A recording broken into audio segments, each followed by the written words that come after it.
Hello students, आज हमारा topic है उपभोक्ता की बचत।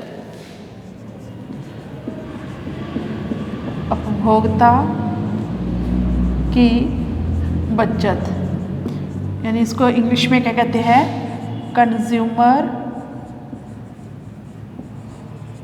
Consumers surplus. सरप्लस को आधिक्य भी बोलते हैं। तो आम बोलचाल की भाषा में बचत क्या होता है? हम ये कहते हैं कि व्यक्ति की जितनी इनकम है उसमें से उसने कितना खर्च कर लिया और बाकी कितना बचा, वो बचत होता है। लेकिन अर्थशास्त्र में इसकी परिभाषा में थोड़ा सा अलग है। इसमें क्या है कि अर्थशास्त्रियों के अनुसार उपभोक्ता किसी वस्तु के लिए जितनी कीमत देने को तैयार है और जितनी कीमत वास्तव में चुकाता है, उन दोनों के अंतर को उपभोक्ता की बचत कहा जाता है।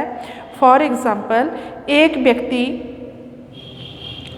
किसी चीज़ के लिए 100 रुपये देने को तैयार है। कहने का मतलब उसके लिए वो वस्तु बहुत ज़रूरी है और वो कहता है कि मैं ये इसके लिए 100 रुपये देने को तैयार हूँ।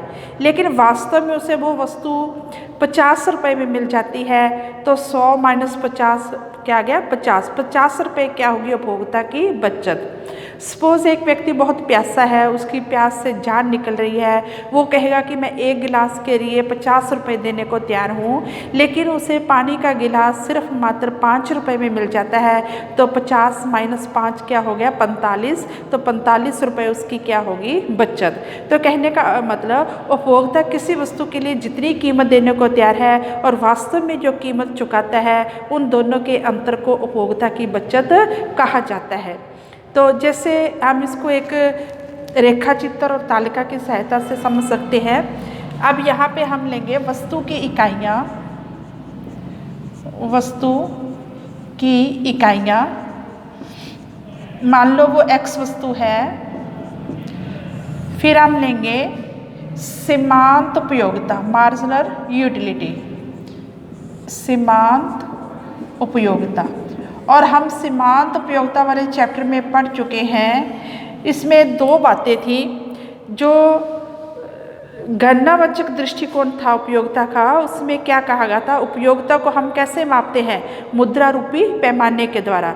किसी वस्तु की एक इकाई के लिए व्यक्ति जितनी मुद्रा देने को तैयार है, वो उसकी सीमांत उपयोगिता है। मान लो एक पेन के लिए वो 10 रुपये देता है, तो उस पेन की उसके लिए उपयोगिता क्या होगी? 10 यूटिल। तो उपयोगिता को किससे मापा जाता है? रुपयों में, मुद्रा के रूप में। अब मान लो हम सीमांत उपयोगिता नियम में ये भी पढ़ चुके हैं कि उपभोक्ता जैसे जैसे किसी वस्तु की उत्तरोत्तर इकाइयों का उपभोग करता है, उससे मिलने वाली जो सीमांत उपयोगिता है वो लगातार कम होती आती है। कहने का मतलब उपभोक्ता एक वस्तु की एक इकाई के बाद दूसरी, दूसरी के बाद तीसरी तभी खरीदेगा जब उसकी कीमत जो है कम होनी शुरू हो जाए। क्योंकि जैसे जैसे वो एक इकाई के बाद दूसरी, दूसरी के बाद तीसरी, तीसरी के बाद चौथी इकाई का उपभोग करता है, तो उससे मिलने वाली सीमांत उपयोगिता कम होती जाती है। तो कोई भी व्यक्ति सीमांत उपयोगिता के बराबर कीमत देना चाहता है, यानी ये क्या होगी? कीमत जो उपभोक्ता चुकाना चाहता है, देना चाहता है, या क्योंकि हम पढ़ चुके हैं P is equal to marginal utility होता है। फिर लिखेंगे हम कीमत, प्राइस, जो उपभोक्ता वास्तव में चुकाता है।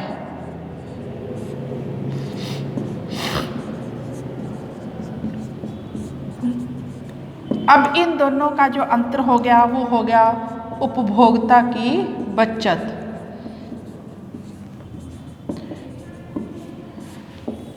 तो स्टूडेंट, ये आपने तालिका बनाते हुए दो बातों को ध्यान में रखना है। पहली बात तो उपभोक्ता कितनी कीमत देना चाहेगा? उसकी सीमांत उपयोगिता के बराबर। और दूसरा क्या है कि जैसे जैसे वो वस्तु की इकाइयाँ बढ़ाते जाएगा, सीमांत उपयोगिता घटती जाएगी। ये हम घटती सीमांत उपयोगिता के नियम में पढ़ चुके हैं। जैसे मान लो पहली इकाई, दूसरी इकाई, तीसरी इकाई, चौथी इकाई, पाँचवीं।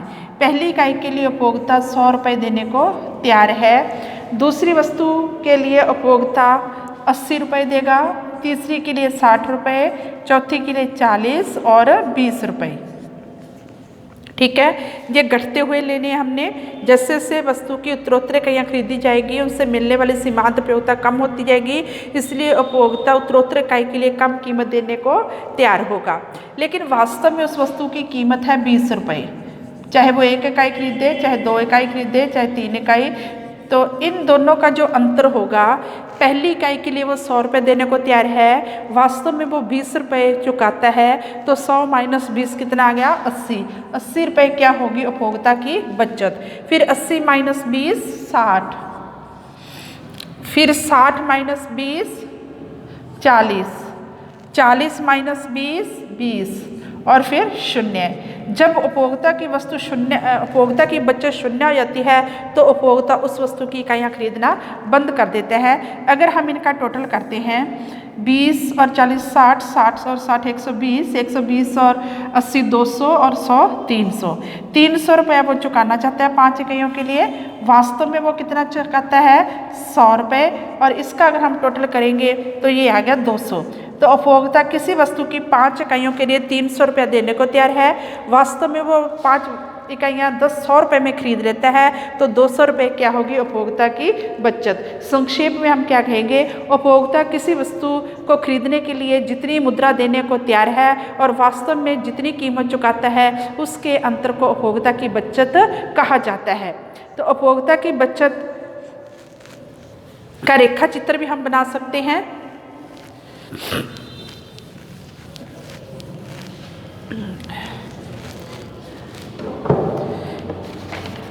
जैसे हमने यहाँ पे x वस्तु की इकाइयाँ ले ली,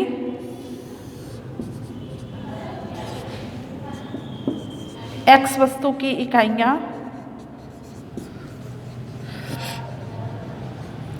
1 इकाई, 2 इकाई, 3 इकाई, 4 इकाई, 5 इकाई। यहाँ हम लेंगे कीमत, तो 20-20 का अंतर है, 20 40 60 80 100 120। यहाँ क्या लेंगे? मार्जिनल यूटिलिटी और प्राइस, उपभोक्ता जितनी कीमत देना चाहता है और वास्तविक कीमत। ठीक है, पहली इकाई के लिए वो कितनी कीमत देना चाहता है? 100 रुपये, 100 रुपये। दूसरी के लिए 80, तीसरी के लिए 60, चौथी के लिए 40 रुपये देना चाहता है और 5वीं के लिए 20 रुपये। लेकिन वास्तव में उसे वस्तु कितनी प्राप्त होती है? 20 रुपये में। तो ये ऊपर वाली पहली वस्तु से कितनी? 80 इकाइयाँ, दूसरी से 60 इकाइयाँ, तीसरी से 40 इकाइयाँ और चौथी इकाई से 20 रुपये जो है बचत हुई। तो ये होगी उपभोक्ता की बचत। और 20 रुपये लास्ट इकाई के लिए वो 20 रुपये ही देता है और उसकी कीमत भी 20 रुपये है। तो ये ऊपर वाला जो हिस्सा है वो क्या होगा? ये कंज्यूमर सरप्लस, उपभोक्ता की बचत। तो स्टूडेंट, हमने उपभोक्ता की बचत का अध्ययन किया।